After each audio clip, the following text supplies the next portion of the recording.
Saudara-saudari yang terkasih dalam Kristus, hari ini kita mendengar 3 bacaan yang tampaknya sudah sering kita dengar.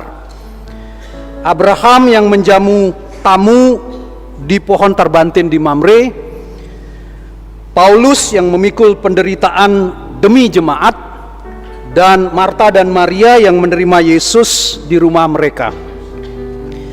Kadang saat mendengar kisah yang sudah sering dibacakan, kita sering tergoda untuk melewatkannya begitu saja. Oh, saya sudah tahu, Marta yang sibuk, Maria yang duduk diam, Abraham yang baik hati ya. Frans Wangge ini hafal nih cerita ini ya. Tapi mari kita berhenti sejenak. Hari ini Tuhan mengajak kita untuk mendengar kembali kisah ini dengan lebih tajam dan jujur. Bagaimana sebenarnya kita menyambut Allah yang datang dalam hidup kita.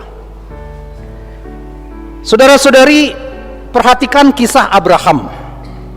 Tuhan datang dalam rupa 3 orang asing. Abraham menyambut mereka dengan keramahan yang luar biasa. Tetapi Tuhan datang bukan hanya untuk makan dan minum. Tuhan datang untuk membongkar kenyamanan Abraham dan Sarah dengan janji yang mustahil. Tahun depan Sarah akan mengandung, Sarah akan punya anak. Bayangkan perasaan Sarah yang sudah tua dan tahu tubuhnya sudah lelah. Dia tertawa, saudara-saudara. Bukan tawa bahagia, tetapi tawa yang getir antara percaya dan tidak percaya. Dan ini sering terjadi pada kita. Kita berdoa agar Tuhan datang, tapi ketika dia sungguh-sungguh hadir dan mengubah rencana hidup kita, kita malah takut atau mengeluh. Saya ingat ada seorang suster tua pernah bercerita, jika kamu sungguh mengundang Tuhan masuk ke dalam hidupmu, bersiaplah rumahmu akan berantakan. Mengapa? Karena Tuhan bukan tamu yang mau duduk manis di ruang tamu kita. Dia akan masuk ke dapur, ke kamar yang kita tutup, ke lemari yang kita kunci rapat. Dia akan mengacak-acak hidup kita karena dia ingin tinggal, bukan sekedar berkunjung. Dalam pengalaman memberkati rumah, biasanya kalau tuan rumahnya tahu rumahnya akan diberkati, dia akan rapikan semuanya, dia semprot pakai X-ray supaya wangi. Romo sebentar akan lewat ini, wangi kamar-kamar ini. Jadi kita ingin supaya tamu itu melihat apa yang baik. Saudara, kalau Tuhan datang, kita harus siap Tuhan akan mengobrak-abrik hidup kita. Kemudian di Betania, saudara-saudara, Yesus datang ke rumah Marta dan Maria. Marta langsung sibuk di dapur. Maria duduk di kaki Yesus. Maria adalah gambaran dari kita yang lebih suka, Marta adalah gambaran dari diri kita yang lebih suka melayani Tuhan dengan cara yang kita atur sendiri. Kita ingin Tuhan datang tapi sesuai dengan ritme kita, dengan jadwal kita, dengan konsep pelayanan yang kita suka. Dengan kata lain, Tuhan harus ikut maunya kita. Marta berkata, Tuhan, tidakkah engkau peduli? Suruhlah Maria membantu aku. Kalimat ini bukan hanya keluhan, tetapi juga tanda bahwa Marta mulai melihat Tuhan sebagai bos yang harus menegakkan aturan mainnya. Kita sering kali ingin Yesus itu seperti bos kita, harus menegakkan aturan main.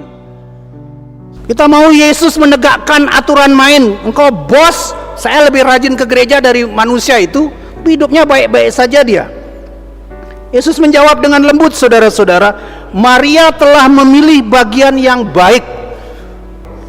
Yesus tidak, dengan kata lain, Yesus tidak mau mengatakan bahwa Maria memilih yang lebih baik, sedangkan yang dilakukan Marta itu tidak baik.